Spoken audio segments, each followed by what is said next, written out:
Bon dia, jo sóc el Rubén Bretones, estudio a segon de batxillerat a l'Institut Salvador Espriu a Barcelona, al barri del Clot, i avui vinc a parlar sobre el català al nostre centre. Sent realista, l'idioma preferent a les baixos i als passadissos és el castellà. Tot i això, també hi ha grups en els que parlen català.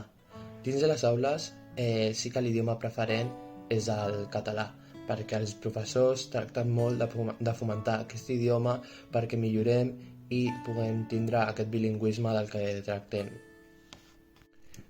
Nosaltres fomentem el nostre bilingüisme a través d'activitats, les quals preparen els professors per nosaltres, els alumnes, amb la finalitat de pujar nota. Ens proposen diferents activitats, ja sigui com aquesta del Web Congress, amb la qual podem aconseguir una pujada de nota a la nota final. A més, també ens fan activitats com fer dictats, etc., en les quals millorem i si les fem també pugem nota al nostre examen. Aleshores, amb aquestes activitats millorem molt el nostre català i a sobre també tenim una pujada de nota considerable. Per una altra banda, també tenim que els actes oficials, ja sigui carnaval, fi de curs o ja sigui una simple conversació entre alumne i professor, és en català, perquè és l'idioma preferent en el nostre institut.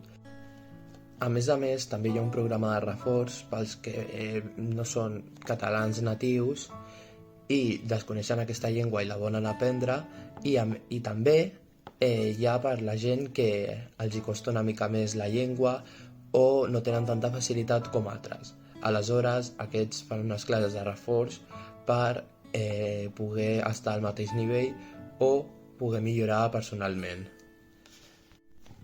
Finalment, també cal fer èmfasi a que els nostres professors venen de llocs diferents, aleshores tenen un dialecte del català molt diferent. Això també es fa guanyar en riquesa